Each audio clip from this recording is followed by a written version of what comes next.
Good morning. I'll call this meeting of the Planning and Economic Development Committee for Tuesday, November 7, 2023 to order. We will start off with roll call, please, Madam Clerk.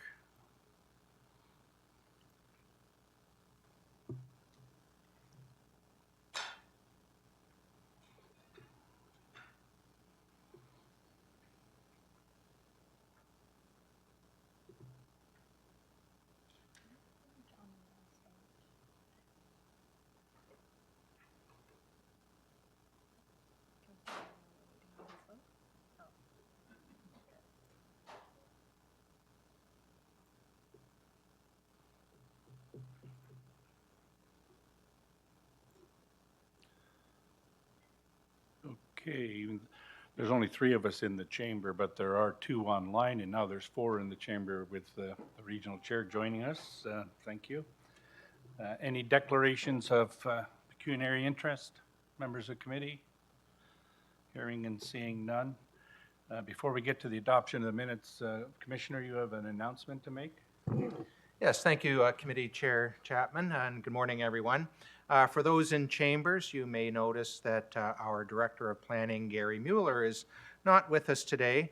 And as a matter of fact, I wanted to announce that Gary Mueller has left our department and gone to Social Services Department as the region's new and very first Director of Affordable Housing Development and Renewal.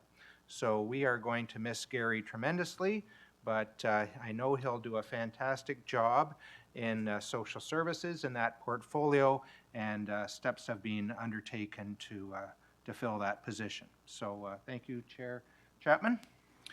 Thanks, Commissioner. Welcome, Councillor Kerr. Adoption of minutes of our October 3rd, 2023 meeting. Can I have a mover? Councillor Shaid, second. Councillor Kerr.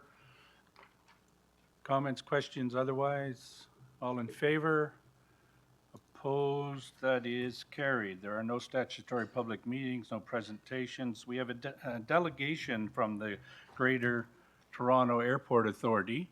Normally, delegations are 5 minutes, and they've asked if we could extend that to 10 minutes because they have a 10-minute presentation, obviously. So we need a motion to waive the rules to allow that. Councillor Shaid, seconded by Mayor Watton. All in favor? Opposed? That is carried. All right, you have 10 minutes now. Go ahead.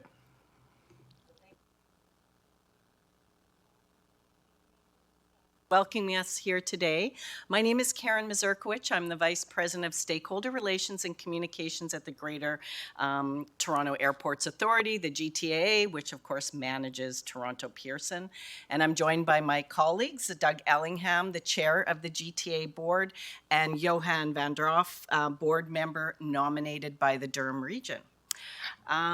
Today we're going to share a little bit about the year that was at Toronto Pearson and how the aviation sector itself is progressing and growing, as well as we're really excited to share with you a little bit about our future and the future of air travel. And of course we want to talk about the GTAA and the Durham region's connection as we move forward with a new transformative program. So we'll see. So just again, I know all of you know this, but the economic value of Toronto Pearson is shared with our neighbors. Actually, at Durham itself, there are 1,200 people that work at Toronto Pearson Airport. And the other major element is our global connectivity to 175 different global destinations, which is very important for the competitiveness of this region and Durham businesses as well. And we're continuing to develop other opportunities as we go forward. So this past year, this was the year of comeback, of growth and improvement. We were tracking at about 46% year over year. And this rapid return of traffic, of course, was not without its pain points. And you will all remember the summer of 2022 with the congestion in the media. But we have been working very hard with our partners, and you saw incredible improvements this past summer. In fact, no news is good news, so you didn't see Pearson in the news that much, so that's a plus for us. And part of this is because we did a lot of incredible work with our partners to work on accountability, work on financial incentives. I'm happy to talk about that a little more, but you could see quite a big improvement. So in terms of the summer 22, we went from being very low ranking in 22 to moving right up that ranking rating scale in terms of airports across North America. And that's really shows how much work and grit we put into this, because our airlines are still challenged with on-time performance across North America. So to show how we moved up shows a lot of the work that we ourselves did to work with those partners. And of course, we have made great strides with our government agencies. The CATSAs and CBSAs are really meeting and surpassing their wait time targets. We, of course, have focused a lot on our baggage. You heard a lot about our baggage issues. We've invested a lot of time. So we're having a lot of passengers happier with making their baggage deliveries going forward. But of course, winter is coming. The almanac's telling us that this is not going to be a warm winter, that we're going to see a lot of freezing temperatures ahead. And we also know that the growth is going up about 10% of passengers. So there's a lot of work that we have to do. But we're armed with those lessons of 2022, and we're preparing with a lot of new resources, including staff, over 200 new staff, welcome volunteers as well. We've done a fair amount as well in terms of managing some of our airlines' on-time performance by doing what we call it in the airport jargon, hard stands, which means last summer there were 1,600 flights in the summer alone that weren't making their on time, and instead of putting them into the gates that would have caused more congestion, we moved them out in the tarmac, we added busing, and really worked hard to build that resiliency. So again, it's really important for you to understand how much we've been putting in for a lot of that as well. So of course, we have seen a lot of better financial performance as well. It was a strong year for us, but the focus now going forward, reminding again that we put $800 million of debt on our books over COVID to ensure that our airport was there, despite the fact that passenger traffic went down at about 20%. But our focus now with this renewed incredible growth in terms of our cash flow as well is to invest on the aging infrastructure and deliver more operational efficiencies than we have, and continue to have those operational efficiencies. So I'd like to talk a little bit about where we are going forward. So we've embarked on a 10-year strategic transformative capital program with a vision to put the joy back into travel by making Pearson the chosen place to fly and work. And on behalf of our community, which of course includes Durham Region, we want to protect Canada's direct global air connectivity, currently at over 175 global destinations. So this requires a lot of investment in physical infrastructure, digital infrastructure on the digital border, and enhancing passenger experiences. It's really important for us to continue to deliver that. And of course, this requires more investments in transit for passengers as well, and always looking to affordability. Affordability is key. So our path forward together, we really want to, again, continue to talk a little bit about our growth going forward with our aviation partners and government as we refine our investment plans going forward. You're going to be hearing a little bit more of that in the media. On November 15th, we have an event where we're bringing all our partners together to talk about some of this. And our work that we want to do going forward is going to have a very robust engagement process. We have about 150 stakeholders. We're going to be reaching out to folks in Durham, in the region as well, to talk about our plans going forward. So with that, I would like to pass the mic now over to Doug and Johan to say a few words.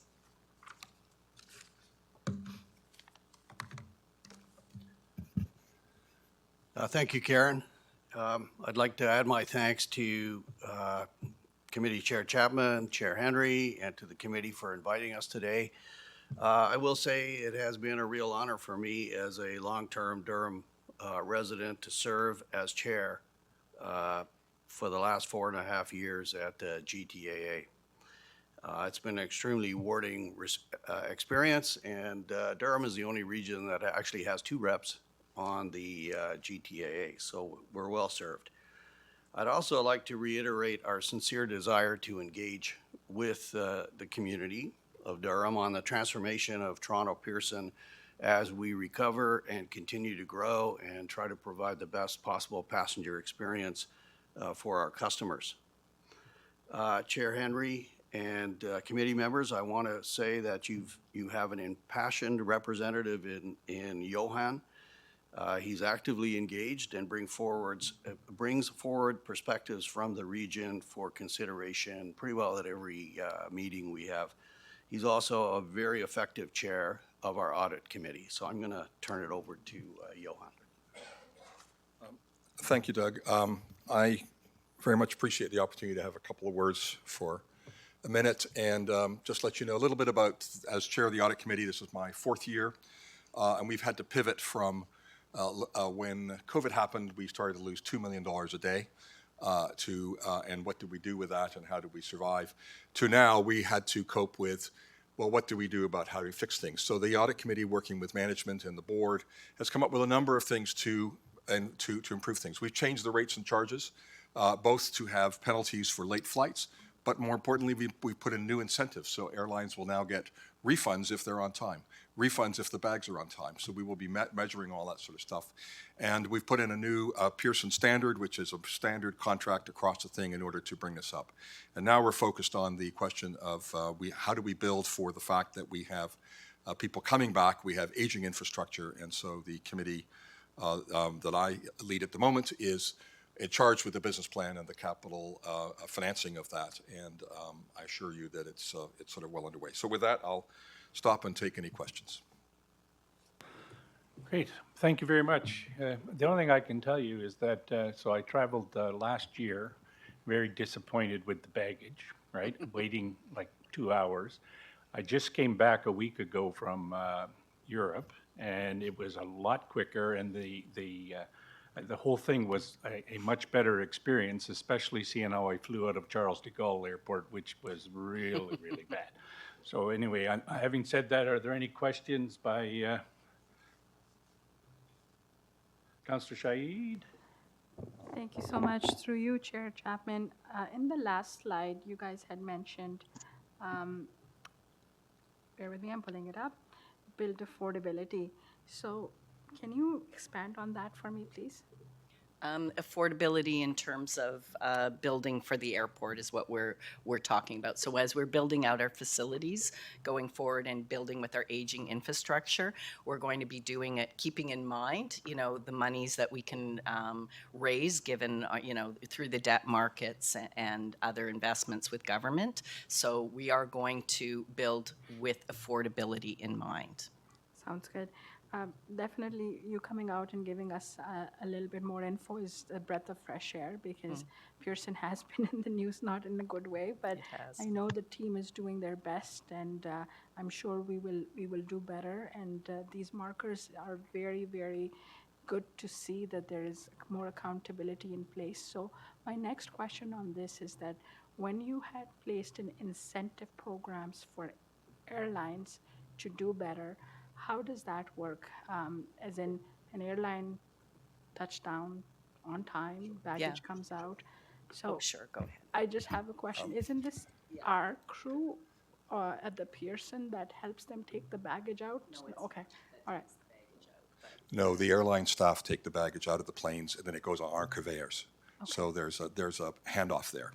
The way that we did the incentives is that we have introduced now, and these contracts are all being signed, any airline over 700,000 seats arriving, not passenger seats, has the opportunity to earn a refund on their aero fees And it is based on, half is based on volume and half is based on performance metrics. And the first performance metric is on-time performance. So they've got to meet an on-time performance. Second thing is baggage induction. So when do the bags come off? The third one is tow-offs.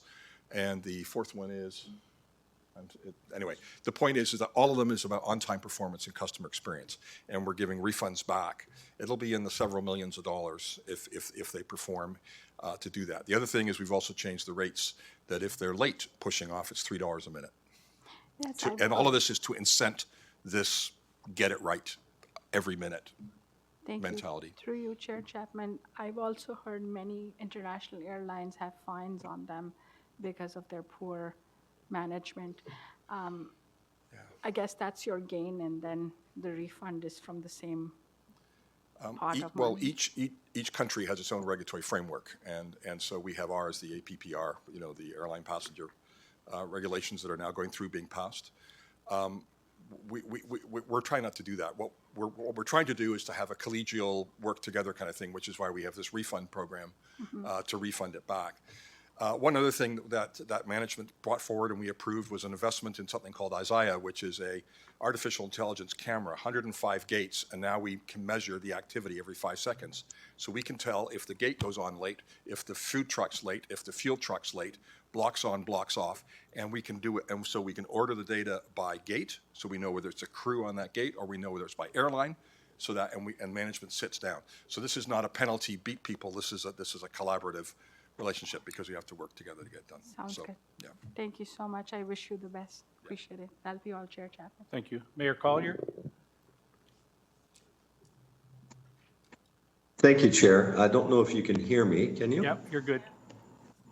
Okay, because my video, I've sent a message to the clerk. My video hasn't worked since the beginning, and I kept trying to press my to speak button, and it kept turning off. So anyway, Yeah, you went right, it didn't go thank to you. the request, it went right to the speak, so there is still some kind of file, but we can see you and we can hear you. Go ahead.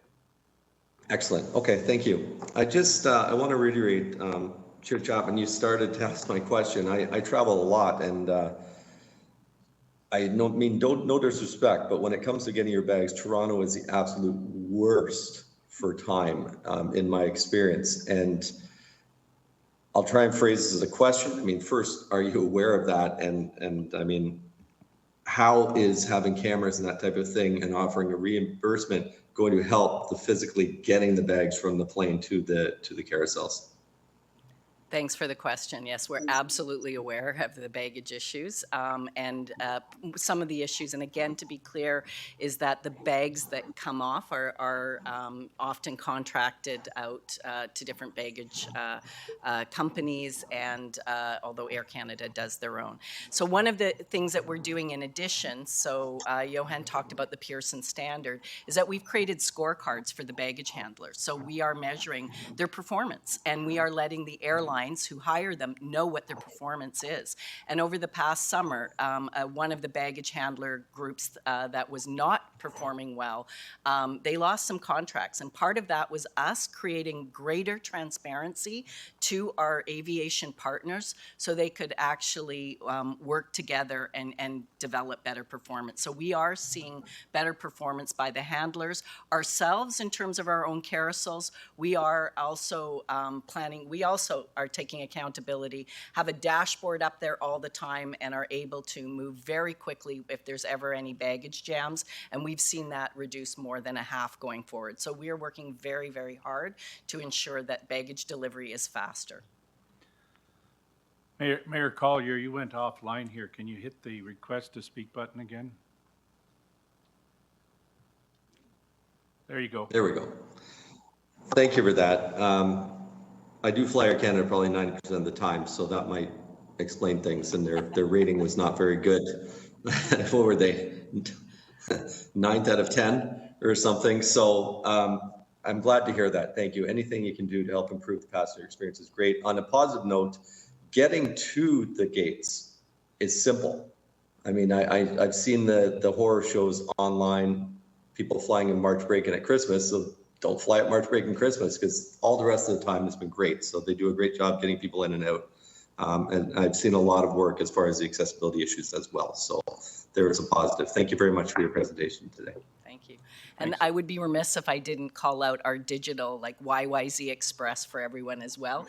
These are the digital tools that you can speed express to get through security. So that's my little public service announcement, and it's helping. Thanks, Mayor Collier. Thank you. Chair Henry? Thank you, Chair Chapman. So today in the news, there's another story of an accessible problem with transit, and it's not the only one. There's been at least two stories in the paper since Friday. And I know it's not the airport that's causing the challenges, it's with the airlines that have created the problem, but unfortunately it happens at the airport, and the airport is wearing this. What are you doing to communicate with the airlines, especially, I won't mention the name of the airline that's in the paper today, but how do you get your messaging to them that it's not acceptable? Wow. Through multiple ways. Of course, we have folks at the airport that work directly with management of the airlines. When it also comes to communications, that's my team. We actually this summer created a communications protocol that has the airports and airlines all on one platform, on a Teams platform, so that in real time we can communicate about issues and be able to flag for media and also work through the media to ensure that they're getting the correct information. Because as we all know what's happening now, someone complains on Twitter, it goes out to media. Sometimes it gets blown up and amplified. So the better communications that we have going forward, we're working with it. In terms of accessibility, that's been very big in the news right now, and our teams as well. The airport, Pearson, has done a lot of work on accessibility. We do work very hand in glove with the airlines around wheelchairs. Again, the commercial team works very hard on that front as well. And we do a lot of really interesting programs. We just did one with autistic children and did a whole program teaching them how to get through the airport without being, frightened, and to work through, the various security devices that might, be alarming. So there's a lot of really great programming that we're doing to ensure that we have better accessibility for our passengers.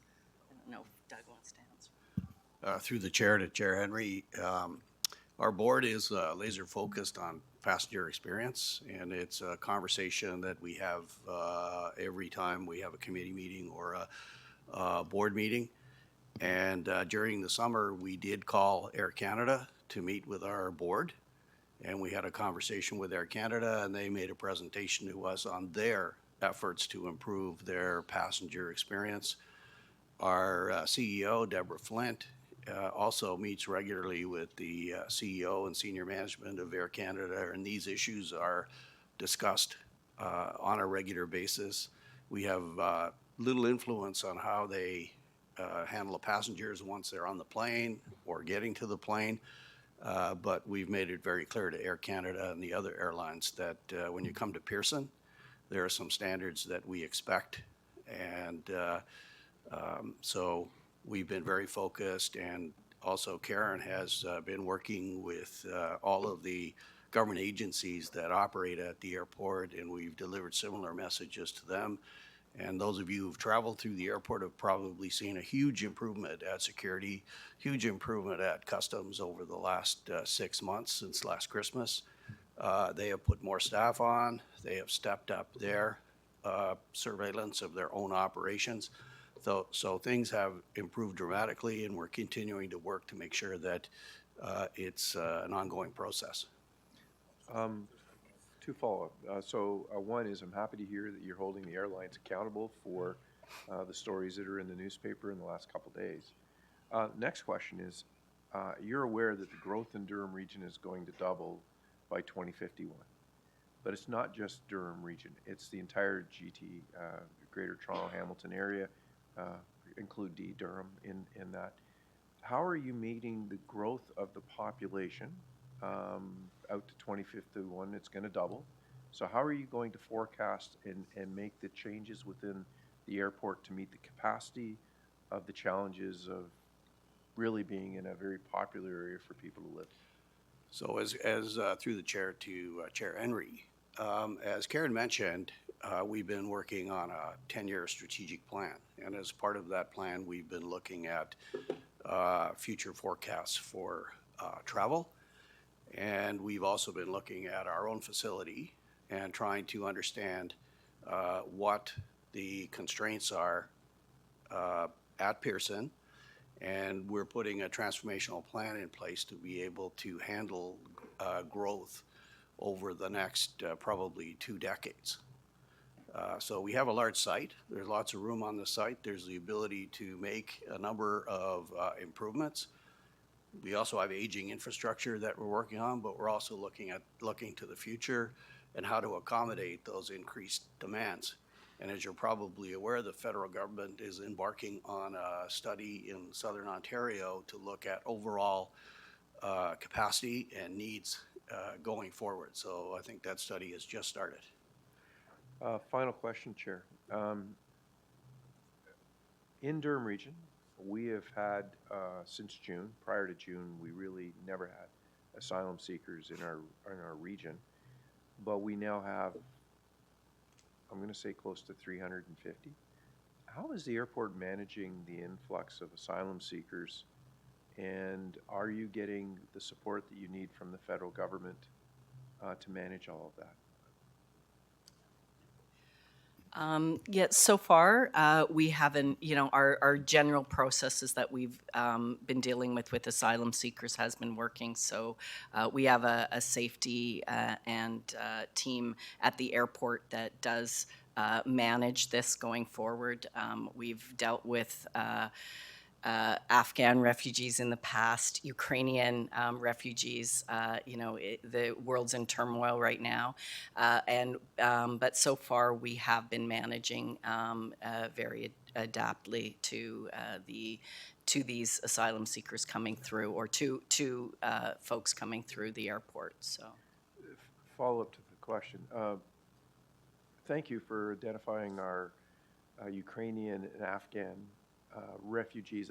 That's very different than asylum seekers. True. And Canada is a caring and compassionate community. But what I'm asking is the number of asylum seekers that are coming into the country now predominantly are not from the Ukraine or Afghanistan. And I'm wondering, and they arrive. It's very different. Somebody coming from Ukraine or Afghanistan tends to have the documentation and somebody on this end to support them. Right. The asylum seekers is a very different issue. True. And I'll get back to it, yeah. and what I'm saying is there are costs related to this. We have huge costs related to asylum seekers separate from the other issue, and I'm just wondering how the federal government is responding and covering your expense related to that issue. Through the chair to Chair Henry, I'm not sure we have a great answer. That's a great question. I'm not sure we have a great answer to that right now. So I'll take responsibility for getting an answer to your question and getting back to you as quickly as possible. Chair, it's probably the same answer we have here. I can't give it to you, so we'll get back to you. Well, we will get back to you with a response. Thank you for all that you do. Councillor Kerr. Thank you, Chair. I'm through you, and thanks for your delegation this morning. Always interested to hear about Pearson. You mentioned that you have a lot of land there. What I'm asking you is, at what point do you reach your capacity? And in terms of, well, cargo and passenger, what do you see your glass ceiling at, where you'd like to take more or do more, but you can't because you've reached your physical maximum? Where is that point, and what is that, do you think?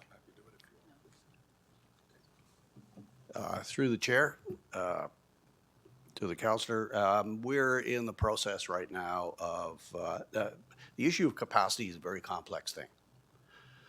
Whether it's runways, whether it's a processing area, whether it's the roads accessing the airport, there's a lot to consider when you're dealing with capacity. And even working with NAV Canada, in terms of aircraft spacing and the airline's aircraft size. Capacity we normally measure in terms of passengers per year, for example. And in 2019, we hit 50 million. And during COVID, we were down to less than 10 million. And we're building back up. We're approximately, 40 million now? 45 million now. So we're going through a process now of looking at what are our capacity constraints? What can we do to improve that capacity? And for now, it looks like expansion of the terminals and the processing area and the check-in gates is really where the issue is right now for us. So that's what we're working on in terms of longer-term expansion. So, in England, for seemingly forever, they've had Heathrow and Gatwick, 2 airports. So, at what point does it become more of a beneficial path to develop a second airport than it does to try and cram everything into to develop and find innovative ways to keep putting more and more into a finite area at Pearson? Through the chair, right now, as I mentioned earlier, the federal government has initiated a Southern Ontario capacity study. So it's not just about Pearson, it's about all of the airports in Southern Ontario. So there's an examination of what are the current constraints, what are the opportunities with existing airports to handle future growth in Southern Ontario. And Transport Canada will make a decision about at what point in time is there a need to look for other capacity in Southern Ontario. And you don't have a date on when that report might come forward, or? They've just initiated the report the work early in the summer. The first phase of the report, I think, was to write a detailed terms of reference to go and hire a consultant to do the capacity analysis. So I suspect, well, I won't put a date on it because We're not talking months, we're talking years. Right? we're talking perhaps a year or two. Okay. At this point, Chair, I think that's all I can ask. Thank you. After all, it is the federal government that's doing it, right? Thank you for the information. Did you have something else? Okay. Go ahead. Did you turn your mic off? You must have hit the wrong button. Hit it again. Sure, I must have done There you go. And I'm okay if you don't want to comment on it. We've traveled a little bit, and I know I've used ArriveCAN app. Does that impact you in any way? I'm not going to go into the political side of it. I'm just seeing, does that bring you any efficiency or? Actually, it does. But unfortunately, not as many people are using it as could be. But doing that online, the declaration online, saves time at the kiosks at the airport. So we are promoting that heavily with the government as well. Unfortunately, the take-up isn't as good as it is with our own YYZ Express, or the US CBP has a mobile app as well to go through their security. So there's a lot more that we can do to try to promote that ArriveCAN app. There are quite a few apps going around. There are quite a few apps, but they do speed up the process. I mean, in an ideal world, it'd be great down the road to have one, but we're not there yet, obviously. I wish you best. Thank you. It's very beneficial when there's lots of planes coming in at the same time, because you can use that express line through customs, right, as opposed to standing in a line and hitting the customs kiosk. So anyway, thank you for the information. It's very informative, and glad to see that you're working on such things as penalties for these lateness, not just the arrivals, but pushing away from the gate, because I know people get irritated sitting on the plane and say, when are we going, when are we going? I guess the next test for you will be next month when we have the Christmas lunch, and I hope it's going to work well, because I'm flying out on January 1st. Okay, thank you very much. Thank you.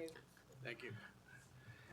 Okay, committee, we have 4 items of correspondence. Move all 4, the recommendations on all 4. Seconder, Councillor Kerr. Does anybody want to pull any of them? Seeing none, then all in favor? Opposed, they are carried. Thank you very much. Next is, there are 1, 2, 3 reports. You want to move all three of them? Moved by Chair Henry, seconded by Councillor Shaid. Does anybody want to pull any of those? Then all in favor? Opposed? They are carried. Thank you. We are now down to Advisory Committee resolutions. There is one from the Durham Environment and Climate Advisory Committee. Councillor Shaid, do you want to move the resolution first? Okay, Councillor Shaid, seconder. Councillor Kerr. Now, Councillor Shaid, I understand you have an amendment to the resolution, right? Yes, Chair Chapman, I do. And if I could have that Yeah. moved as well, please, thank you. Do you want to put it up or no?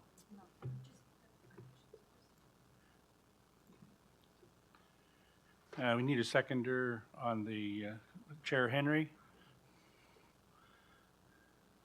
So it's, and that the committee chair be authorized to sign the letter of support. It just makes things faster. I mean, if we pass it at council, the Chair Henry would sign it, but I think we feel it's more important if it comes on a signature over the committee itself. Are there any comments or questions on that amendment? All in favor? Opposed? That's carried. Then on the motion as amended, all in favor? Opposed? That's carried. Are there any other business to discuss? Hearing and seeing none. Our next meeting is December the 5th, 2023. Can I have a motion to adjourn? Councillor Kerr, seconded by Councillor Shaid. All in favor? Opposed? That is carried. Thank you very much.